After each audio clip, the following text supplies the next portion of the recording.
Olá pessoal, salve Maria.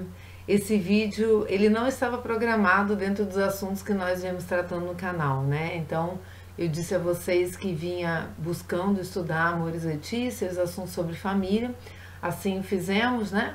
Colocamos alguns vídeos em sequência sobre o matrimônio, sobre uniões ilegítimas, mas já aproveitando para adentrar o tema com o Dom Estevão Bittencourt. E aí, como todo mês eu faço uma reflexão lá no canal do Telegram, esse mês eu resolvi pegar sobre a oração por conta da finalização das catequeses do Papa Francisco sobre a oração. Parece que foram umas 35 catequeses. Então eu falei, bom, né, para eu me conectar com Cristo eu preciso rezar, né? Eu preciso abrir meu coração, dar livre acesso a Ele. E eu dou livre acesso realmente frequentando os sacramentos, Eucaristia, reconciliação, mas não é, eu preciso ter o contato. Então, Santo Afonso Maria de Ligório diz que o livro dele, A Oração, é um livreto fino, poderosíssimo. Ele diz que é a obra mais útil dentre todas as obras que ele escreveu, a mais útil. Então eu resolvi, né, meditar dia a dia, fracionamos o livro para poder fazer essa meditação diária. Com isso, o que eu pensei? As famílias se sustentam como? Com a oração, né? Eu falei assim, bom, eu vou dar uma pausa, vamos dizer, na abordagem frontal do tema família agora, que já abordamos um pouco com o Dom Estevão, e vamos abordar sobre a oração, porque no fundo, a vida do cristão, ela está fundada, né, a força que ele tem, a fé, a perseverança, se funda na oração. A ponto de Santo Afonso dizer que quem reza se salva e quem não reza se condena. Então, eu achei que para o tema da família, uma das coisas mais importantes que a gente pode abordar sobre esse tema é a oração. A oração em família, a oração individual, não é o contato pessoal com Deus e o contato familiar com Deus. O Papa também fala disso. Então eu falei assim, vamos dar uma pausa, vamos abrir um parênteses para falar da importância da oração. Quando eu fui buscar onde? Dom Estevão Bittencourt, que é o comandante em chefe, né, desse canal, porque não tem o que dizer, gente. Eu pego a seleção das revistas que eu tenho sobre determinado assunto e parece que Dom Estevão ele vai passando na minha frente, vai apresentando coisas que são mais ainda importantes do que aquilo que eu pensei em fazer. E é verdade. Por que eu estou falando isso? Quando eu busquei o tema oração, eu fui folheando a revista até chegar no tema. Então a gente está aí com umas 5 revistas sobre oração que eu vou abordar todas elas para a gente aqui. Dentro desse tema família, não vou direcionar a família, mas é óbvio que é para servir ao tema família, já que estamos no ano da família. E me deparo aqui com a pergunta e responderemos, número 338 de 1990, em que Dom Estevão Bittencourt responde a pergunta, né, de Cristo, quem dizeis que eu sou? Foi um desses evangelhos aí para trás, né? Não me perguntem a data, vocês já sabem como é que eu sou esquecida, mas foi um desses atrás aí que a gente tratou aqui no Partindo do Pão, né? Então, meus irmãos, o que acontece? Dom Estevão, ele fala em nome próprio. Então, o que Dom Estevão está fazendo aqui nessa revista? Ele está nos dando uma aula de quem é Cristo. Uma aula, ele não faz citação de ninguém aqui. Então, ele fala como professor. E é difícil achar uma revista em que Dom Estevão dê uma aula assim, corrente grande. Então, o que eu decidi fazer? Vamos responder, então, quem é Cristo?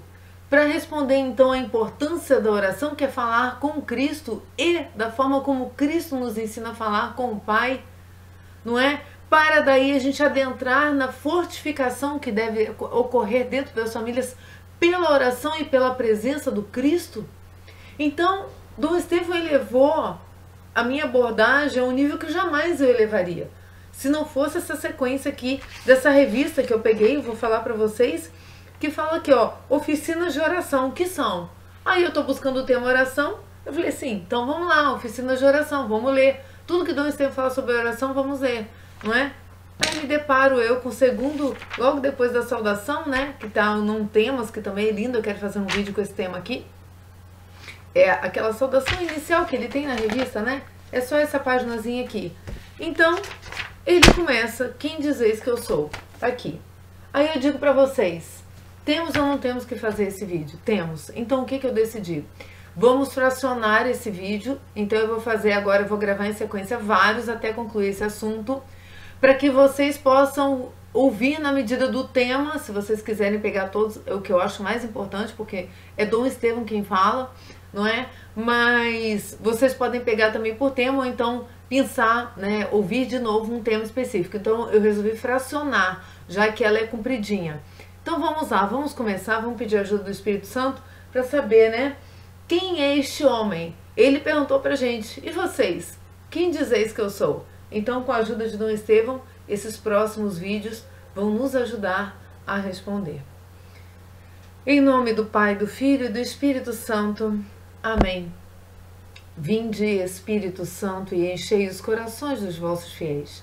Acendei neles o fogo do vosso amor. Enviai, Senhor, o vosso Santo Espírito, e tudo será criado e renovareis a face da terra. Oremos. Ó Deus, que instruíste os corações dos vossos fiéis, com a luz do Espírito Santo, fazei que apreciemos retamente todas as coisas, segundo o mesmo Espírito, e gozemos sempre da sua consolação. Por Cristo, Senhor nosso. Amém. Ó Jesus, manso e humilde de coração, fazei nosso coração semelhante ao vosso. Em nome do Pai, do Filho, do Espírito Santo. Amém. Eu quero fazer uma introdução com vocês sobre o homem. Por que eu quero falar sobre o homem? Porque eu me refiro a Deus feito homem, né? Cristo. Então eu fiz um antepasso, né? Eu quis dar um passo inicial com vocês aqui. Vai dizer o Catecismo da Igreja Católica, no número 357, que, por ser a imagem de Deus, o indivíduo humano tem a dignidade de pessoa. Ele não é apenas alguma coisa, mas alguém. Pessoa vem de persona, né? A gente tem personalidade, a gente é alguém. A gente não é apenas alguma coisa como o restante da criação, tá? É capaz de se conhecer, de se possuir, de se doar livremente, de entrar em comunhão com outras pessoas. Só o homem, na criação inteira, é capaz de fazer isso, tá? Ele é chamado por graça a uma aliança com seu Criador, a oferecer-lhe uma resposta da fé e de amor que ninguém mais pode dar em seu lugar. Então, eu remeto esse início, que a gente é convidado a oferecer uma resposta. Por quê? Porque lá na criação tínhamos que dar uma resposta e negamos, mas fomos influenciados por um que negou a resposta. Um anjo e seus seguidores negaram a resposta da amizade com Deus. Vieram influenciar as primeiras criaturas, né? Adão e Eva, e assim caímos. Cristo veio nos dar uma nova chance. Por quê? Porque ele percebeu que Satanás, um anjo mais astuto que o homem, não é? Persuadiu o homem a negá-lo. Então agora Cristo vem, se revela ao homem, como já tinha se revelado aos anjos, né? Então isso aí a gente abordou uns vídeos para trás aí que o Monsenhor Delasso nos dá uma boa aula sobre isso. Mas só para constar, né? Negamos e agora, como diz o catecismo, oferece-lhe uma resposta de fé e de amor que ninguém mais pode dar em seu lugar. Sou eu, é você que precisamos agora responder se queremos essa amizade com Deus ou não. São João Crisóstomo vai dizer no 358: quem é, pois, o ser que vai vir à existência cercado de tal consideração? Olhem à volta de vocês. Quem pode ser cercado de tanta consideração pelo Criador, senão o homem? É o homem, grande e admirável figura viva, mais precioso aos olhos de Deus do que a criação inteira. É o homem, é por ele que existem o céu e a terra, o mar e a totalidade da criação. A salvação dele, Deus atribuiu tamanha importância que nem sequer poupou o seu Filho único em seu favor. Deus, de fato, não cessa de tudo empreender para fazer o homem subir até ele e sentar-se à sua direita. Na realidade, 359, o mistério do homem só se torna verdadeiramente claro no mistério do Verbo encarnado. Então, aí o Verbo de Deus, com o qual todas as coisas foram criadas, não é? Ele revela a nossa dignidade, ou seja, eu valho o preço, não é?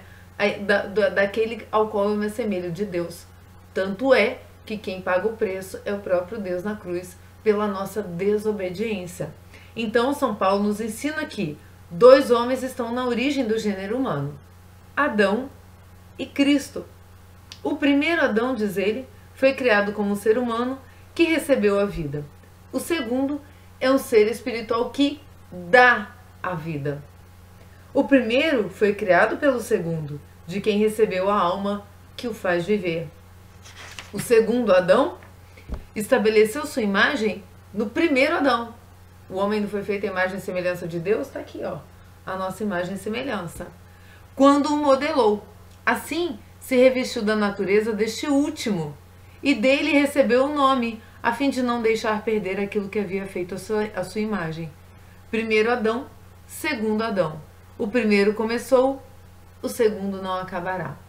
O segundo é verdadeiramente o primeiro, como ele mesmo disse, eu sou o primeiro e o último. Então, meus irmãos, a nossa dignidade, tá? Ela é muito acima do que nós podemos imaginar. Na verdade, nós temos aulas sobre Cristo, nós aprendemos sobre Cristo, mas eu vou dizer para vocês, é algo inimaginável o ser humano, o que ele realmente representa na ordem da criação. Por quê? Porque a misericórdia de Cristo, né, que é Deus se despir da sua realeza, se fazer homem, um escravo por nós, é algo que ele disse mesmo a Santa Faustina, que é insondável. A misericórdia dele é insondável até por toda a eternidade. Então é muito difícil a gente conseguir alcançar a natureza de Cristo. Óbvio que Santo Agostinho foi alertado quanto a isso, né? Não tente colocar dentro da sua cabeça, não é, tudo que a Trindade é, porque o homem não é capaz, né, de entender tudo que a Trindade é. Bom, o que acontece? A partir do 422, do parágrafo 422, eu peguei, ele vai até o 682, são 260 parágrafos. O Catecismo nos ensina quem é Cristo. Dom Estevão Bittencourt não faz nenhuma citação, como eu disse para vocês no início desse vídeo. Dom Estevão simplesmente dá uma aula corrente, sem interrupção, de quem é Cristo. Então, eu quero agora adentrar na pergunta e responderemos 338, para bebermos, não é, desse grande teólogo, desse imenso teólogo que é Dom Estevão Bittencourt. Ele vai dizer em síntese que o presente artigo, né, esse que ele está escrevendo, analisa os evangelhos nos quais se vai revelando aos poucos a figura de Jesus Cristo. Era de um judeu, em muitos pontos identificados com a sua gente, mas portador de uma mensagem singular, né, única, que ele corroborava com seus sinais, com a sua firmeza de caráter, seus predicados morais e seu profundo espírito religioso. Então, o que acontece? Né? Ele, além dele dar a mensagem, ele corroborava os sinais. O que quer dizer corroborar? Né? Corroborar, ele confirma, ele vai na mesma direção do que ele fala. Porque a gente vê muita coisa incoerente pelo mundo. Não, Cristo é 100% coerente. E só Deus pode ser 100% coerente, porque o homem já é incoerente por natureza, né? Então, aqui ele diz que ele simplesmente, ele tem sinais, tem a firmeza de caráter e os predicados morais e o profundo espírito de religação, né? Religião. Os apóstolos, ao segui-lo, foram paulatinamente percebendo o mistério desse homem, reconhecendo-o finalmente como filho de Deus vivo. Está em Mateus 16:16. Ou como o próprio Deus feito homem para elevar os homens ao consórcio da vida divina. Ou seja, Cristo desceu dos céus para nos elevar com ele. Não foi só para pregar uma mensagem, agora vivam suas vidas. Não, foi o seguinte, eu desci, eu me despido do que eu sou, porque eu não quero arrebatar ninguém com o espetáculo aqui de que eu sou Deus, agora todo mundo cai morto e vem para o céu. Não, ele quer uma adesão livre, ele quer aquela resposta que o catecismo está dizendo ali. Uma resposta que só você pode dar. Então ele se despe da realeza, se faz pobre, ou seja, aqueles que são marginalizados, são os menos percebidos pela sociedade, para se esconder do quê? Daqueles olhos, daqueles cobiçadores, né, de grandes poderes e riquezas. Então, a pobreza de Cristo significa o escondimento da realeza dele, de Deus, do próprio Deus, para que o homem o encontre na pobreza de espírito, como diz o Sermão da Montanha, lá em Mateus 5. Então, aqui a gente vê claramente que ele tem um seríssimo propósito de resgate, mas esse propósito requer de nós as qualidades do próprio Deus, né? Humildade e mansidão, né? Então, aprendei de mim que sou manso e humilde de coração, né? Isso ele fala quando ele diz que o fardo dele é leve e o jugo dele é suave. Por quê? Porque ele é humilde. Então ele não se contrapõe com nada que é do mundo, e nada que é do mundo incomoda, né? A gente tem que olhar direto para o alto mesmo. Então vai dizer que após o desaparecimento de Jesus, proclamaram esta boa nova, né? Então, associando indissoluvelmente a notícia da ressurreição de Jesus. Ou seja, eles foram mártires. E o que quer dizer mártir? testemunhas. Então, eles morreram por quê? Porque eles viram, eles tiveram a prova, senão eles não iam morrer por uma loucura.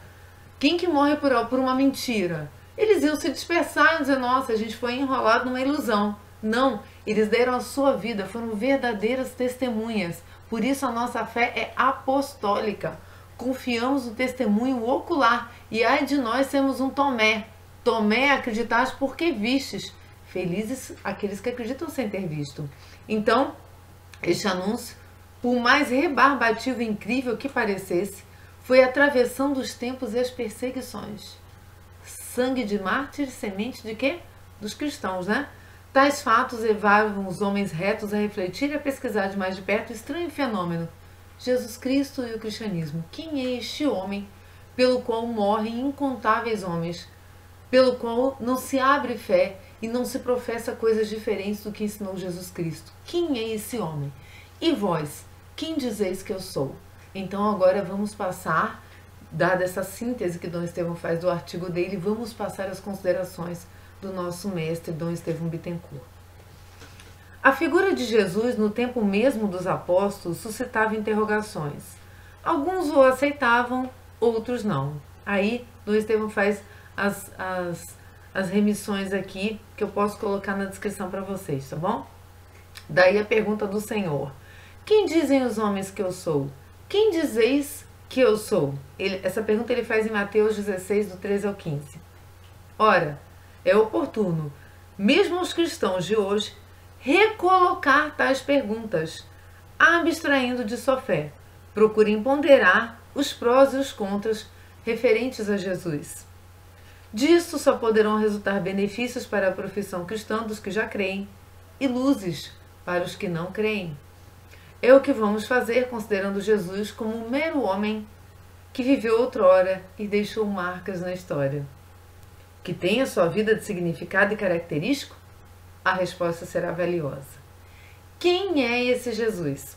Nos diz Dom Estevão, agora dando uma aula de história, né? Há 2000 anos quase, um homem formulou a pergunta a seus amigos, quem dizeis que eu sou? A seus amigos, né? Através dos séculos, a pergunta tornou a ser repetidamente colocada. Era então simplesmente um carpinteiro que falava a um grupo de pescadores e a um cobrador de impostos. Vestia-se pobremente, e os que o acompanhavam eram pessoas sem grande cultura. Não tinham títulos de prestígio, exprimiam-se em aramaico e nunca tinham saído de seu país natal. Aquele homem era tido como débil e manso pelos violentos, mas os tutores da ordem estabelecida o julgavam violento. Os poderosos escarneciam sua loucura. Dedicava a Deus toda a sua vida, mas os sacerdotes o viam como um blasfemo e violador do sábado. Muitos o seguiam quando pregava pelas estradas, mas a maioria se interessava mais pelos feitos maravilhosos ou pelo pão que ele repartia, conforme João 6,26. Na verdade, todos o abandonaram quando se levantou a tormenta contra ele, ficando-lhe fiéis apenas sua mãe e um discípulo. Na noite daquela sexta-feira, quando se fechou o túmulo sobre o seu cadáver, ninguém daria um centavo por sua memória. Ninguém pensava que seu nome ainda seria recordado fora do coração daquela mulher, sua mãe, quando se afundava nas trevas da noite e da solidão. E, apesar de tudo, 20 séculos depois, a história se faz em função daquele homem. Os cronistas, mesmo os que se lhe opõem, afirmam que tal ou tal acontecimento se deu tantos anos antes ou tantos anos depois, né? Antes de Cristo, depois de Cristo. Uma terça parte da humanidade, interrogada sobre suas crenças, usa o nome desse homem para se identificar, né? Sou cristão. Quase 2000 anos após sua morte, continuam a ser publicados anualmente milhares de livros sobre sua vida e sua doutrina. A história desse homem inspirou ao menos a metade das obras de arte que o mundo conhece desde a sua vinda. Todos os anos, dezenas de milhares de homens e mulheres deixam a família para segui-lo, como fizeram seus primeiros amigos. Quem é esse homem por quem tantos entregaram a vida ou se entregam às mais heróicas façanhas? Há quase 2000 anos, o seu nome está nos lábios de milhões de agonizantes como fonte de esperança. Quem é esse personagem que suscita entrega total ou ódio radical até dentro da mesma família? Está em Mateus 10, 34, 37, né? Bem o evangelho que nós estamos meditando. Será ele bálsamo que cura ou espada que fere ou morfina que aliena? Como dizem, né?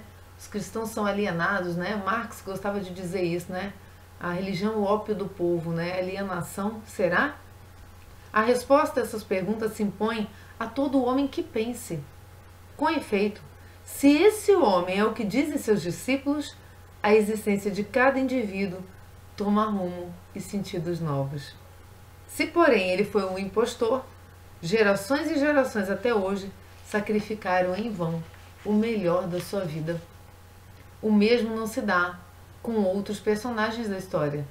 Que César, falecido no ano de 44 a.C., tenha atravessado o Rubicão ou não o tenha atravessado, pode ser verdade ou mentira, sem que algo mude no curso da vida de ninguém. Que Carlos V, falecido em 1558, tenha sido imperador da Alemanha ou da Rússia, isso nada tem a ver com a autorrealização dos homens.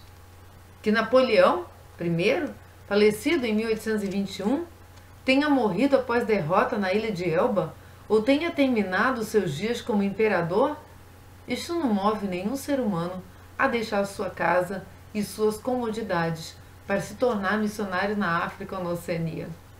O homem, porém, do qual se trata aqui, exige respostas cabais ou radicais. Ele diz que quem nele crê salva a sua vida, e quem o despreza, despreza a própria vida. Dom Estevão aqui faz mais várias remissões, tá? Por conseguinte, os caminhos dos homens mudam, não é, de acordo com a resposta que deem as perguntas atrás formuladas. Então, o caminho do cristão, ele é uma prova, né? Ele é um evangelho para o mundo. São Francisco costumava dizer, né? Evangelize em todo o tempo, se necessário, use palavras. Por quê? Porque a vida do cristão é um diferencial no mundo. Não existe nenhum outro guru que faça o que o cristão, né, faça com os seus séquitos, né, seus seguidores, o que Cristo fez com os cristãos. Né? Os cristãos são aqueles que dão a vida, né, entregam a sua vida pela verdade, porque Cristo também disse, eu sou o caminho, a verdade e a vida.